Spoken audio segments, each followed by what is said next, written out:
Hello, my name is Robert Rose.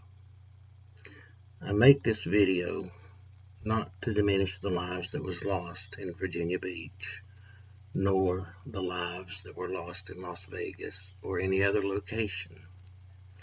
It is to address the disgusting remarks made by politicians to further their political careers. In particular, Cory Booker, Democrat out of New Jersey.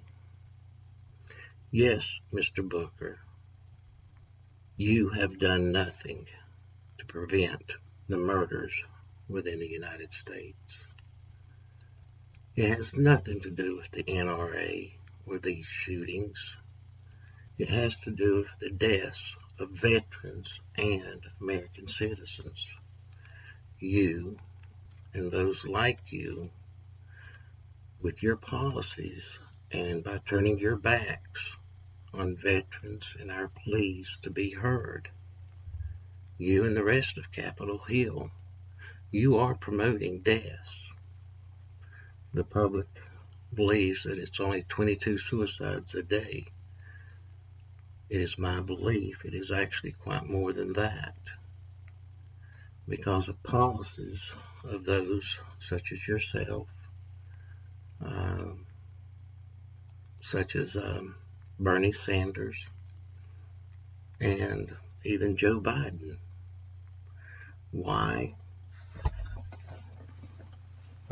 In 2008, then Senator Joe Biden was a chairman of a Senate committee which received testimony from a Dr. Alex DeLuca. In that testimony, Dr. DeLuca explained what would happen to chronic pain patients if they were undertreated or denied pain medications. He explained that it would cause complications to the heart, to the digestive tract, to the immune system. It could complicate or cause diabetes and so many other problems that he explained in detail that would lead or result in death.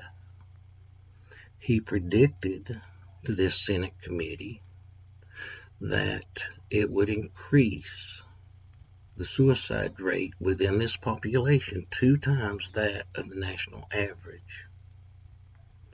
The following year, the National Institute of Health, a department that works under the Health and Human Services, reported that undertreatment of pain or denied treatment of pain would result in a 68% greater chance of death than someone suffering from cardiovascular disease, a 49% greater chance of death for all other diseases combined. Then, in 2010, again the National Institute of Health, working with the Veterans Affairs, did a 10-year cohort study of veterans.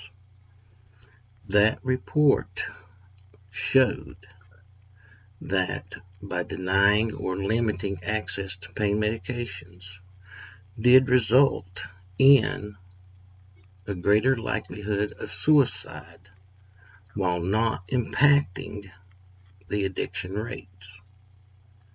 So 3 years running, Congress had access to research demonstrating the harms that would occur. But yet, in 2012, the Department of Veterans Affairs implemented secretly in St. Cloud, Fargo, Minneapolis, Minnesota, an opioid safety initiative. The result was veteran suicides did increase.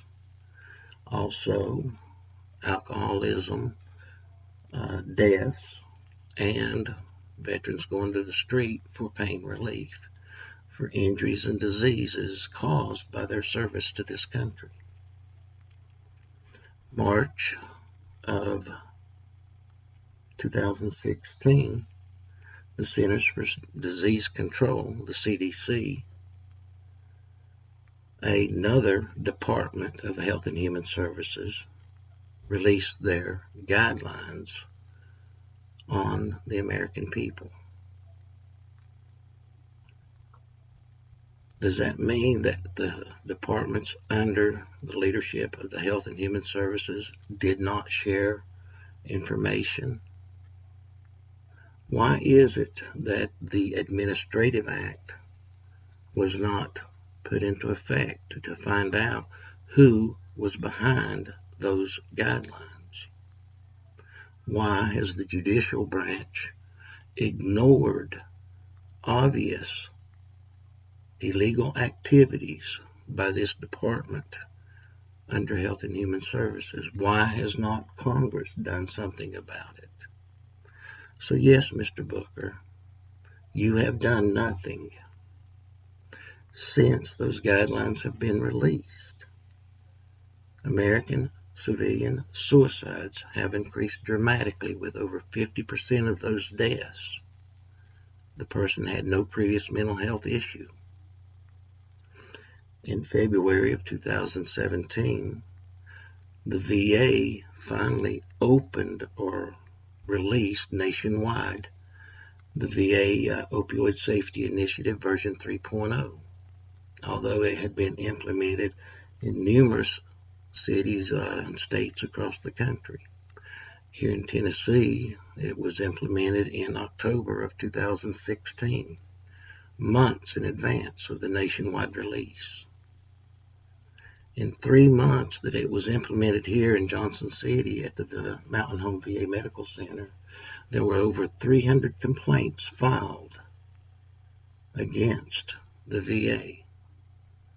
Nobody was listening. They turned their backs. I, for one, have contacted every single member of the VA House and Senate committees, informing them of the deaths, of the suicides, of the research, and you have turned our backs on it. Bernie Sanders, who stood there with you when you made that proclamation that nothing's being done, he's been a member of the Senate VA committee for years.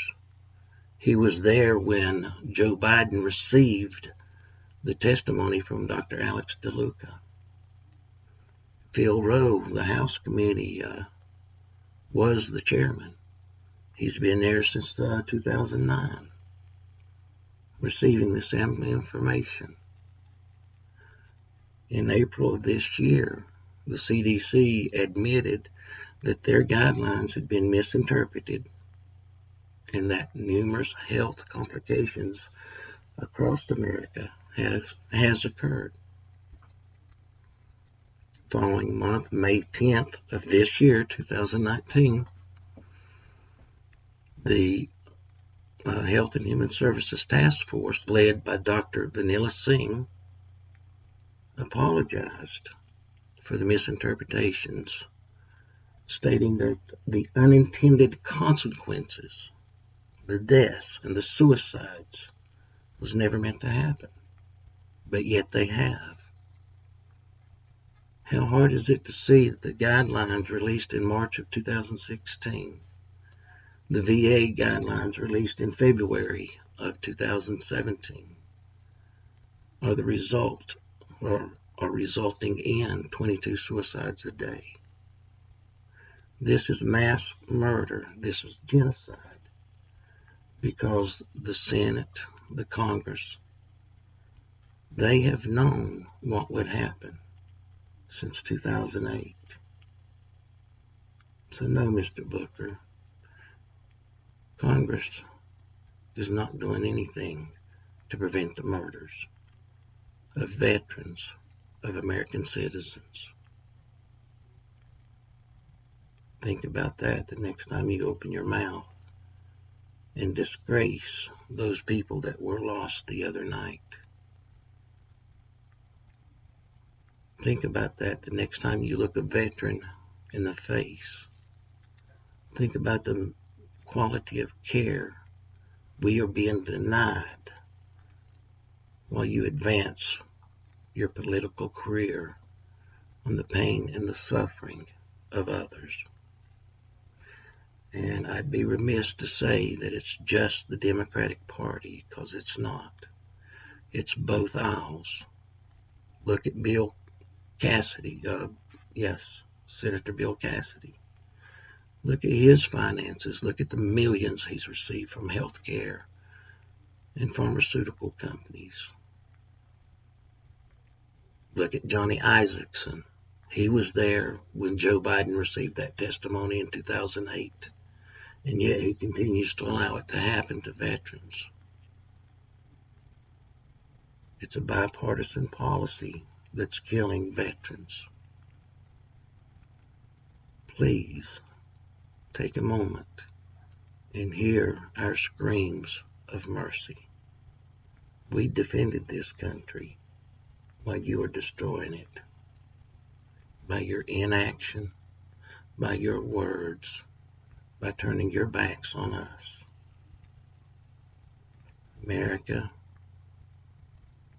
please wake up to hear and see and listen to what's truly happening each and every day. May God bless us. May God help us.